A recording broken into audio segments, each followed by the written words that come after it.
So here we are for game 3. I choose to play, of course. And here's my opening hand.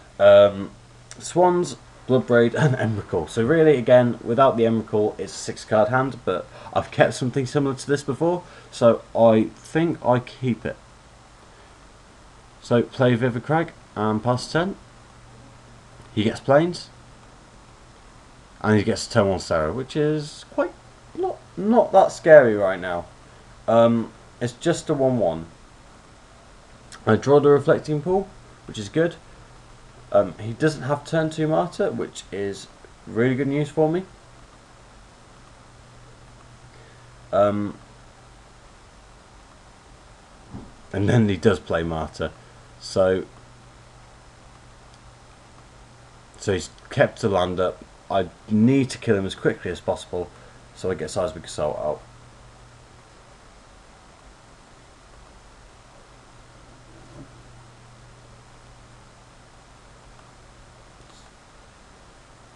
So in response to that, he's going to crack his Martyr. He'll reveal 3 cards and gain 9 life,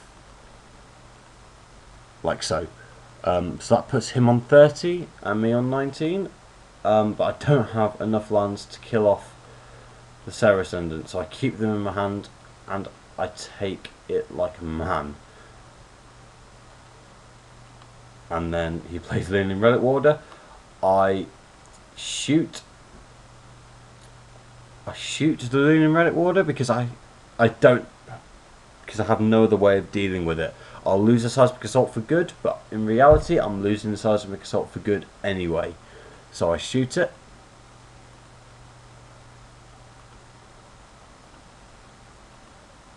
And then the way the triggers work, I lose Seismic Assault forever. That was a deliberate play. It wasn't an actual misplay on my part. So there's a hideaway.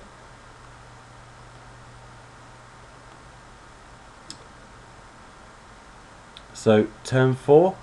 Gemstone Mine.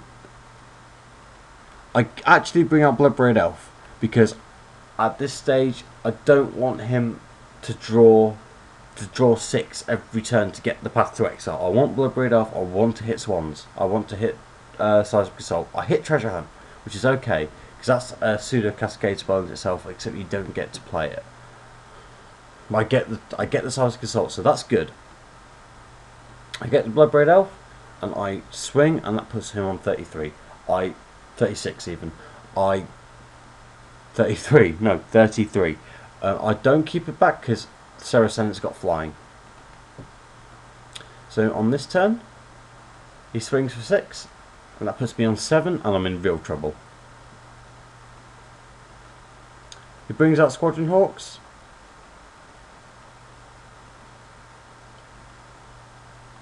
And he'll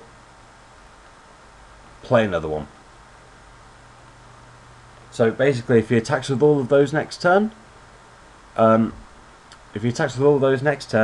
will get to activate the Wind Risk. I really don't want to see Emrakul or Honor of the Pure or whatever's that under there. I just don't want to see it.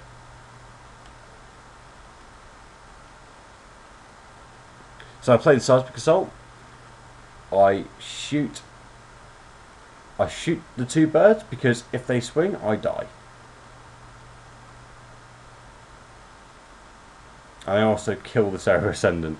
Not quite sure why I do that. I have the 5 lands, but maybe I should have kept the lands in my hand to kill him off. Not particularly impressive play.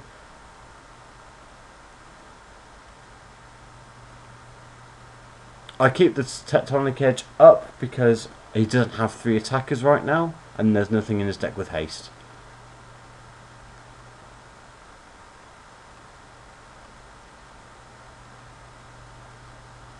In hindsight, people will think maybe you did the right thing by killing the Serra Ascendant, but in real life, you've got Emrakul in the deck, so in your cleanup step you have an infinite loop, unless your opponent has a way of preventing it, like Surgical Extraction.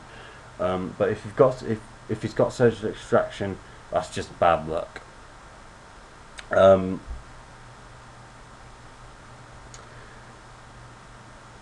But I'm pretty sure he hasn't got Surgical Extraction. So at this stage, I really should have just shot. I should have just used 2 lands to shoot the 2 hawks instead of using 3 to shoot Serra Ascendant. It's all about resources at this stage. I should have only used 2. So Proclamation of Rebirth brings back Serra Ascendant and Martyr, and it was all bad news. And for some reason, he plays Relic. I'm not quite sure why he did that, but okay. He should have probably just left the 1 mana open to play Martyr, get Relic, and go. The following took in real life 12 minutes. Unfortunately, I have the combo. I get going, but I can't. I'm not used to playing on Modo, so I do play a bit slow.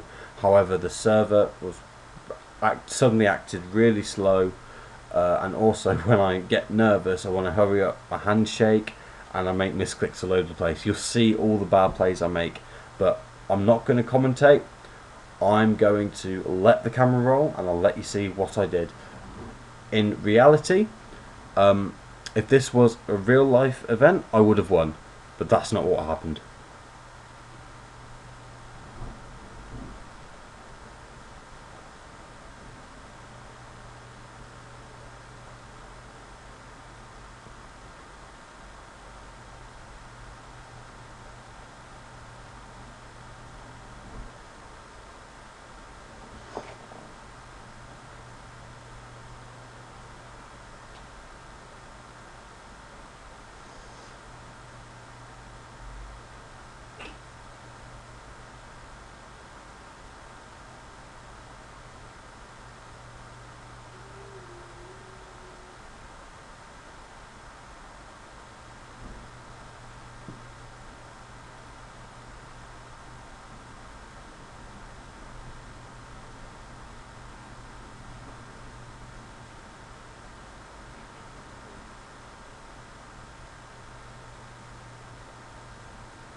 Okay, so here's where I've learned my first the first real Modo lesson of the day. Do not concede to infinite combos if you can. But it's really down to personal preference. I do concede to infinite combos. I think you should treat Modo like you do real life. So as soon as you see an infinite combo and you have no way of stopping it, I think you should concede. Secondly, I should have just left his creatures alone. In real life, I won't. In real life, I would have gone for the creatures still because I have the loop and I'll keep going, and I don't need to worry about extra turns because it's all done in my turn. So I would have killed all his creatures and then gone just in case he had a way out. Alternatively, I just shoot his face. Either way, I should have. Maybe I could have played quicker, but if you look at the clock, you'll notice that I was beginning to suffer some serious lag at the wrong time, which was a real shame. But moral of the story for playing this deck: just go for his face.